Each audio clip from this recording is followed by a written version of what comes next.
అందరికీ నమస్కారం అండి. గురుగ్రహ గోచార ఫలితాలు. గురువు వృషభ రాశి నుండి మిథున రాశికి 14 మే 2025 నాడు మారుతా ఉన్నాడండి. గురు దృష్టి 5వ దృష్టి, 7వ దృష్టి, 9వ దృష్టి. 5వ దృష్టితోని తులారాశిని, 7వ దృష్టితోని ధనురాశిని, 9వ దృష్టితోని కుంభరాశిని చూస్తూ ఉన్నాడు. వీళ్ళకు జరగబోయే మంచి ఏంటితో ఇప్పుడు మనము తెలుసుకుందాము. సో వీళ్ళకు ముందుగా పెళ్ళిళ్ళు కాని వాళ్ళకి పెళ్ళిళ్ళు అవుతాయండి. వెహికల్ కొనాలనుకున్న వాళ్ళు వెహికల్ కొంటారు.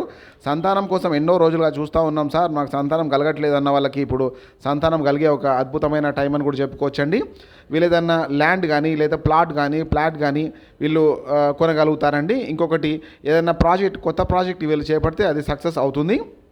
మరి ఓల్డ్ ప్రాజెక్టు పెండింగ్లో ఉన్నదంటే అది కూడా వీళ్ళకు సక్సెస్ కావడం జరుగుతుంది. 1 ఇయర్ పాటు వీళ్ళకి మనీ ఫ్లో అనేది విపరీతంగా ఉంటుంది.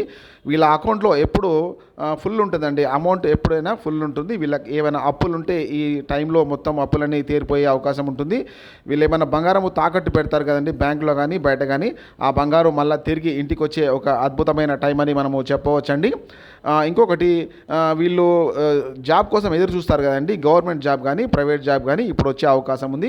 ముఖ్యంగా గవర్నమెంట్ జాబ్స్కి అప్లై చేసిన వాళ్ళకైతే కంపల్సరీగా గవర్నమెంట్ జాబ్ వచ్చే అవకాశం ఉంది. గురువు అంటే ఇప్పుడు భాగ్యస్థానానికి సంబంధించినటువంటి గురువు అంటే 9వ స్థానానికి సంబంధించినటువంటి గురువు లగ్నాన్ని చూస్తూ ఉన్నాడు కాబట్టి వీళ్ళకి చాలా క్లారిటీ ఉంటుందండి. మైండ్ కూడా చాలా ఫ్రీగా ఉంటుంది. 1 ఇయర్ పాటు వీళ్ళకి ఎటువంటి టెన్షన్ లేకుండా వీళ్ళ లైఫ్ అనేది చాలా బాగా ముందుకు పోవడం జరుగుతుంది. అంటే వీళ్ళకి అన్ని విధాలుగా లాభము, శుభము, అదృష్టము కలిసి వచ్చే ఒక టైం అని చెప్పవచ్చు. ఎందుకంటే 5వ దృష్టి, 7వ దృష్టి, 9వ దృష్టితోని గురువు చూస్తూ ఉన్నాడు. భాగ్యస్థానానికి సంబంధించిన గురువు చూస్తూ ఉన్నాడు కాబట్టి వీళ్ళకి మంచి జరుగుతుందని చెప్పవచ్చు.